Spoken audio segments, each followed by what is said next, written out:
ನಮ್ಮ ರಾಜ್ಯದ ಪರಿಸರವಾದಿ ಸಾಲುಮರದ ತಿಮ್ಮಕ್ಕ ಅವರು ಇವತ್ತು ನಿಧನ ಹೊಂದಿರುವುದಕ್ಕೆ ನಾನು ಈ ಸಂದರ್ಭದಲ್ಲಿ ಸಂತಾಪವನ್ನು ಸೂಚಿಸ್ತಾ ಇದ್ದೀನಿ. ಅವರು 114 ವರ್ಷಗಳಾಗಿದ್ದರೂ ಕೂಡ ಕೊನೆ ಕ್ಷಣದವರೆಗೂ ಕೂಡ ಅವರು ಮರಗಳನ್ನು ನೆಡುವಂತಹ ಮತ್ತು ಪೋಷಿಸುವಂತಹ ಕೆಲಸವನ್ನು ಸೇವೆಯನ್ನು ಭಾಳ ದೊಡ್ಡ ಮಟ್ಟದಲ್ಲಿ ಅವರು ಮಾಡಿದರು. ಬಹಳ ನಿಸ್ವಾರ್ಥ ಸೇವೆಯನ್ನು ಅವರು ಸಲ್ಲಿಸಿದರು. ಪರಿಸರಕ್ಕೋಸ್ಕರ ಬಹಳ ತ್ಯಾಗ ಮಾಡಿದರು ಅವರ ಒಂದು ಜೀವನವನ್ನೇ. ಅವರಿಗೆ ಪದ್ಮಶ್ರೀ ಮತ್ತು ನಾಡೋಜ ಪ್ರಶಸ್ತಿಗಳು ಕೂಡ ದೊರಕಿದ್ದವು.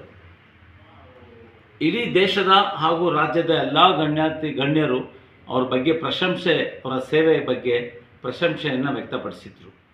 ಹಾಗಾಗಿ ಅವರ ಒಂದು ನಿಧನದಿಂದ ಇವತ್ತು ನಮ್ಮ ರಾಜ್ಯದ ಒಬ್ಬ ಒಳ್ಳೆ ನಮ್ಮ ರಾಜ್ಯದ ಆಸ್ತಿ ಅಂದರೆ ತಪ್ಪಾಗಲಾರದು. ಏಕೆಂದರೆ ರಾಮನಗರ ಮತ್ತು ಬೆಂಗಳೂರು ಭಾಗದಲ್ಲಿ 385 ಆಲದ ಮರ ಸೇರಿದಂತೆ ಸುಮಾರು 8,000ಕ್ಕೂ ಹೆಚ್ಚು ಮರಗಳನ್ನು ನೆಟ್ಟಿ ಪೋಷಣೆಯನ್ನು ಮಾಡಿದಂತಹ ಮಾತಾಯಿ ಅವ್ರಿಗೆ ನಾವು ಎಷ್ಟು ಕಡಿಮೆನೇ. ಹಾಗಾಗಿ ಭಗವಂತ ಅವರ ಆತ್ಮಕ್ಕೆ ಚಿರಶಾಂತಿಯನ್ನು ನೀಡಲಿ ಮತ್ತು ಅವರ ಕುಟುಂಬದವರಿಗೆ ಮತ್ತು ಅವರ ಅಭಿಮಾನಿಗಳಿಗೆ ದುಃಖ ಭರಿಸುವಂಥ ಶಕ್ತಿಯನ್ನು ಪರಮಾತ್ಮ ನೀಡಲಿ ಅಂತೇಳಿ ಈ ಸಂದರ್ಭದಲ್ಲಿ ನಾನು ಪ್ರಾರ್ಥನೆ ಮಾಡ್ತಾಯಿದ್ದೀನಿ.